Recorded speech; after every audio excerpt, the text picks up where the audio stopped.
Alors c'est une réalité. Moi, j'ai monté ma société en 2000, donc ça fait 15 ans. Donc j'ai un CDI déjà de 15 ans, c'est pas mal. Mais avant, j'en avais eu un de 11 ans chez Coca-Cola. Et je dois dire qu'on est sans cesse en mouvement. On doit être agile de plus en plus. Moi, j'ai un modèle qui a tenu pendant 8-10 ans. Hein, donc j'ai inventé un modèle de discount sur Internet dans le marché des comités d'entreprise. Et puis, on voit assez vite que... Alors, il y a eu la crise de 2001, c'est déjà une première rupture, parce qu'il y a les ruptures endogènes, exogènes. Et puis, on voit que le modèle doit sans cesse se relifter. Donc, j'ai fait des reliftings, j'en ai fait 3-4, et j'en ai fait encore un cet été, parce qu'on est obligé, donc c'est des reliftings internes, on se fait aider, on se fait accompagner aussi, parce qu'on est obligé d'être agile et de faire muter nos modèles. Voilà, sinon, ils tiennent pas, les modèles aujourd'hui ne tiennent plus 10 ans. Donc tous les 3 ans. Alors j'ai fait 13 acquisitions, on a acheté 13 boîtes, donc effectivement ça fait aussi une mutation. Mais on a aussi, voilà, moi j'ai une plateforme de billetterie, on a agrégé à un moment un logiciel de gestion sur cette plateforme justement pour être beaucoup plus intégré chez le client, pour plus le fidéliser, parce qu'on a vu arriver les groupons, les ventes privées, etc., qui se sont mis sur notre marché. Donc là, soit vous dites...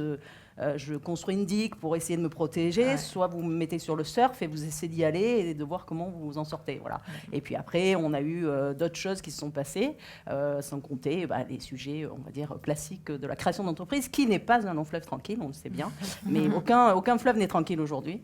Et donc, c'est vrai qu'on essaie d'être agile, et moi, je demande toujours à mes équipes de toujours se remettre un peu en question, d'être très open, ouvert. C'est pour ça que je suis très réseau, parce que je pense qu'on apprend beaucoup en discutant avec les uns et les autres. On se benchmark tout le temps.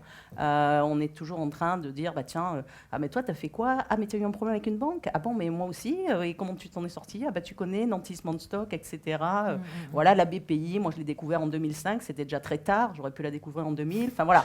Donc on découvre toujours, et ce que je disais, même après 15 ans, je découvre encore plein de nouvelles choses. Et c'est ça qui est bien, c'est ça qui maintient en forme aussi, hein, parce que sinon on s'ennuierait.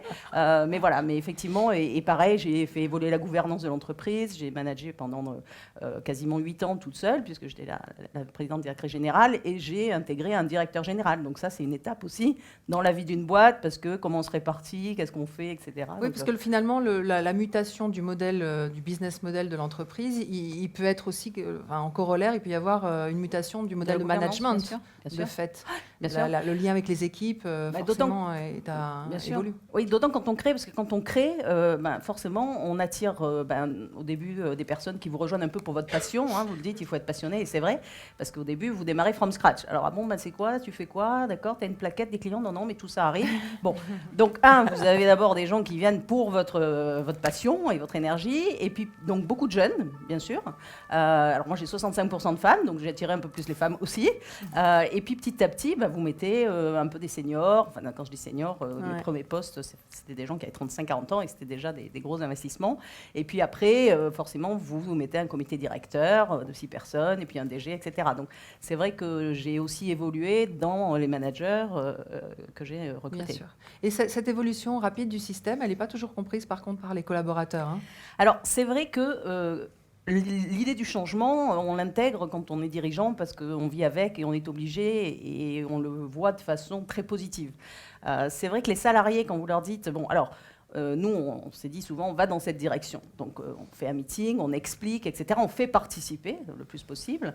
Et puis après, on se rend compte que c'est pas là où il faut aller, qu'il faut changer finalement la politique tarif, qu'il faut changer un certain nombre de choses. Donc, on va dire 1 mois, 2 mois, 3 mois après, on arrive en disant, on va pas faire comme ça, finalement, on va faire un peu comme ça.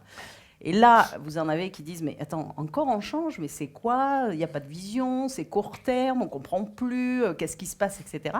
Et donc, il faut faire beaucoup de pédagogie sur cette nécessité de changer. Alors, les Américains ont une phrase géniale, c'est fail fast and cheap, c'est-à-dire que si on se rend compte que ce n'est pas le bon chemin, il faut aller directement en se disant, c'est pas le bon chemin, je scratch et je refais autre chose. Et en France, on a un peu de mal à se dire ça, parce que l'échec, c'est pas toujours bien vu. Et en fait, c'est dommage, parce que faire des paris tous les jours, c'est ce qu'on nous demande un petit peu quand on est prendre des directions, avoir un peu de feeling, etc. Et on n'a pas toujours tout juste du premier coup, quoi. Voilà. Donc on fait beaucoup de pédagogie sur il faut changer, il faut avoir du jeu de jambes, il faut être agile. Alors heureusement, l'informatique nous fait toujours des sprints, des trucs agiles, etc. Donc ils sont dans cette stratégie-là. Et donc moi, je demande à mes commerciaux aussi de s'adapter, à mes marketeurs, et puis voilà. Et puis je fais aussi un peu changer les équipes, évoluer, parce que là aussi, c'est bien de faire un peu de turnover quand même si j'ai une bonne fidélité On au en sein de reparlera. l'entreprise. Voilà.